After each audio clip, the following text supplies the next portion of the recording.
जब मुल्ले काटे जाएंगे तो राम राम चिल्लाएंगे। यदि इस तरीके का बयान कोई मुसलमान हमारे देश में या कहीं विदेश में बोल देता तो पूरे भारत देश में खलबली मची रहती है अभी। लेकिन दुर्भाग्य की बात यह है कि हमारे देश में, हमारे देश के नौजवान ये नारा दे रहे हैं, वो भी हरियाणा में जहां भारतीय जनता पार्टी की सरकार है और केंद्र में भी भारतीय जनता पार्टी की सरकार है। वहां पे एक सभा होती है और सभा के अंदर हजारों नौजवान इकट्ठे होते हैं और उसके अंदर एक नारा लगाया जाता है मुसलमानों के विरोध में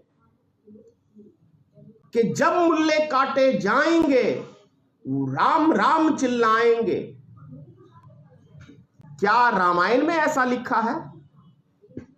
मैं पूछना चाहता हूं नौजवानों से जो इस नारा को बुलंद कर रहे हैं, कभी रामचंद्र जी की जीवनी पढ़ी है या सनातन धर्म के विषय में थोड़ा सा ज्ञान है आपको? आप कहने के लायक नहीं हो, तुम कहने के लायक हो। तुमको ज्ञान है? कहां ले जाना चाहते हो इस मुल्क को? चलो मैं नारा ही सुनवा देता हूं आप भाइयों को। देश के एक एक नागरिक को यह वीडियो जरूर शेयर करना। लाइक आप करो मत करो, लेकिन वीडियो को देश के एक एक नागरिक तक पहुंचाओ। इसलिए पहुंचाओ कि बहुत महत्वपूर्ण वीडियो है। मैं देश के प्रधानमंत्री से सवाल पूछना चाहता हूं इस मैटर के ऊपर, देश के राष्ट्रपति से सवाल पूछना चाहता हूं, हरियाणा के मुख्यमंत्री से यह सवाल पूछना चाहता हूं। पहले आप उस लड़के की ये जुबानी सुनिए।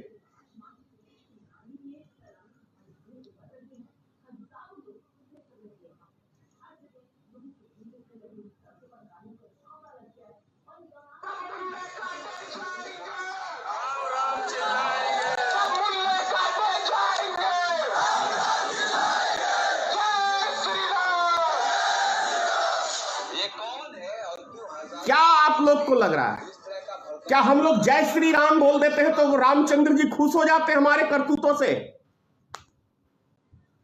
मैं प्रश्न पूछ रहा हूं कि क्या हम जब जय श्री राम का सिर्फ नारा लगाते हैं किसी गलत काम को करने के लिए, किसी निर्दोष व्यक्ति को मारने के लिए मॉब लिंचिंग करते हैं, तो क्या हमारे आराध्य प्रभु रामचंद्र जी खुश होते हैं?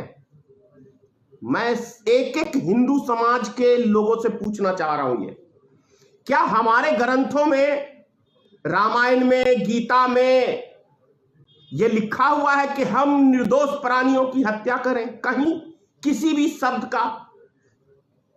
दूसरी चीज, एक बात और कहता हूं, हमारे हिंदुओं में ऐसा चर्चा बनाया जाता है, मैं भी हिंदू समाज से हूं, मैं भी थोड़ा बहुत, मेरे पास भी ऐसी जानकारियां हल्की फुल्की कुछ आदमी देते रहते हैं ये फालतू फालतू की, कि कुरान में लिखा हुआ है कि दूसरी जातियों को समाप्त कर दो, देश दुनिया में सिर्फ मुसलमान ही मुसलमान हो। कुरान के किस पन्ने पे, किस नंबर के पन्ने पे ये लफ्ज लिखा हुआ है? मैं उन हिंदू के ठेकेदारों से या मुसलमान में भी जिनके पास ये जानकारी हो, क्या वो मुझे दे सकते हैं? तो मैं भी मान लूंगा।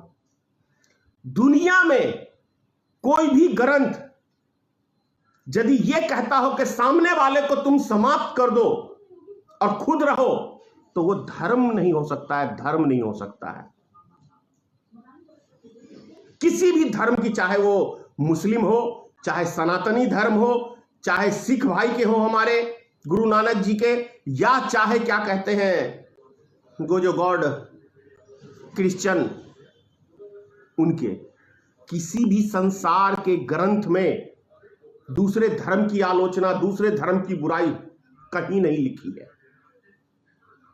लेकिन उसके बाद हमारे देश में ऐसी नफरत भरी बातें कौन करता है?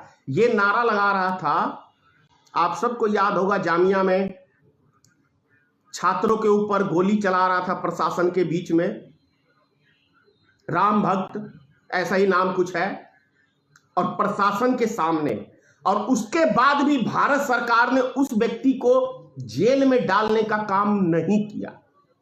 आज उसका हौसला यहां तक बुलंद हो गया कि वो हरियाणा में जाके एक सभा करता है और उस सभा में एक जाति विशेष को टारगेट करता है, और वहां की सरकार, वहां का प्रशासन मौन होके तमाशा देख रहा है। तो क्या ये प्रशासन की संरक्षण में हमारे देश में आग लगाने का काम हो रहा है, या खट्टर सरकार के इशारे पे हरियाणा में यह प्रोग्राम किया गया, या नरेंद्र मोदी के इशारे पे यह प्रोग्राम किया गया, या अमित शाह आप देश के गृह मंत्री हैं, क्या आपके संरक्षण में किसी जाति विशेष को टारगेट किया जा रहा है? यह कहा जाए। मैं सवाल पूछ रहा हूं आपसे, महामहिम राष्ट्रपति जी, आप तो सर्वोपरि हैं, प्रधानमंत्री से भी उच्च हैं, क्या आपको इन सब बातों की जानकारी नहीं है? और क्या ये कहें कि आरएसएस की शाखा में आप भी आरएसएस से हैं, महामहिम राष्ट्रपति, उसी की शाखा से आप भी आए हैं, तो क्या आरएसएस की शाखा में, मतलब डायरेक्टली कहूं, मुसलमानों के प्रति क्या भड़काया जाता है?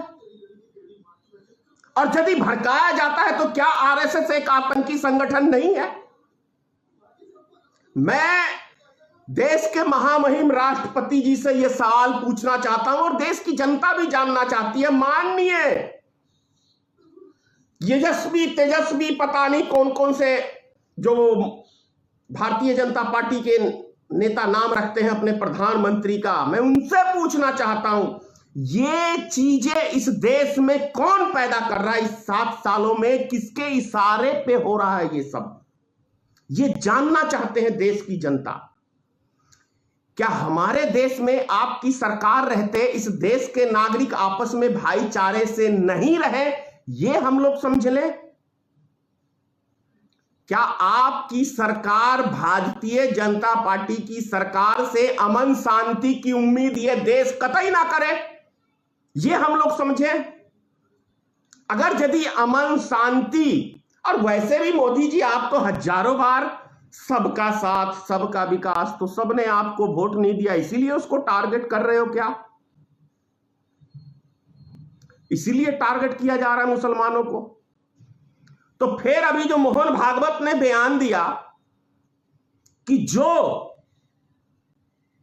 मॉब लिंचिंग की घटनाएं करता है, जो मुसलमानों को इस देश का गद्दार बताता है, वो असल में हिंदू है ही नहीं।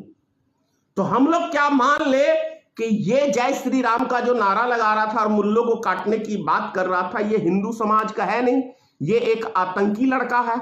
और यदि आतंकी है ये, तो ये बाहर क्या कर रहा है? इसका ठिकाना तो जेल में होना चाहिए, कारावास में होना चाहिए। होना चाहिए कि नहीं होना चाहिए?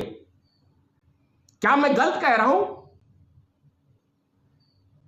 हद कर दी भाई इस देश में, हद कर दी एकदम।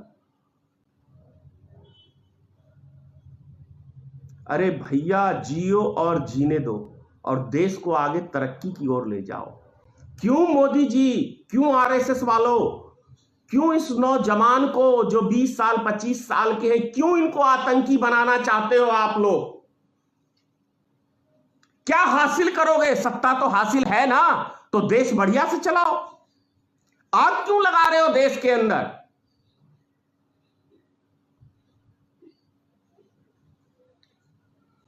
मैं हर उस हिंदू के ठेकेदार से यह प्रश्न पूछता हूं, क्या हमारे ग्रंथों में लिखा हुआ है कि हम सामने वाले को समाप्त कर दें बिना कसूर के?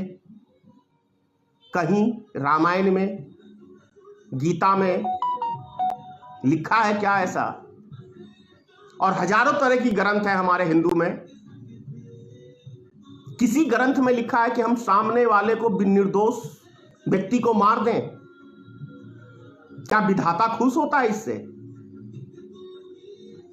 हमारे में हजारों करोड़ों देवी देवताएं हैं, क्या वो उनमें से एक देवी देवता का नाम कोई मुझे बताएगा जो निर्दोष प्राणी को मारने के ऊपर खुश होता है?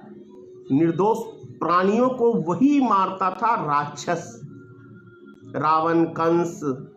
रावण नहीं मार, रावण विद्वान था, कंस जैसा व्यक्ति निर्दोष प्राणियों की हत्या करता था।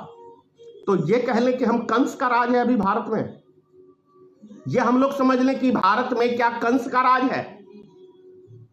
अरे जिस चीज की आप लोग उदाहरण देते हो कि ऐसे हिंदुओं को काटा, मुसलमान ने ऐसे काटा, भैया हमने देखा नहीं। और माफ करना, जहां हम रहते हैं 75% उस पंचायत के अंदर मुसलमान ही हैं। हमने तो ऐसी कभी भावना देखी नहीं किसी की। बहुत अच्छा भाईचारा है, सबसे अच्छे प्रेम है। दरअसल एक कहावत है ना, जाकी रही भावना जैसी, प्रभु मूरत देखी तिन तैसी। रामायण की ही पंक्ति है। भावना आरएसएस के लोगों की गंदी है, मानसिकता आरएसएस के लोगों की गंदी है। इसीलिए ये घटिया राजनीतिक हमारे देश के अंदर खेला जा रहा है।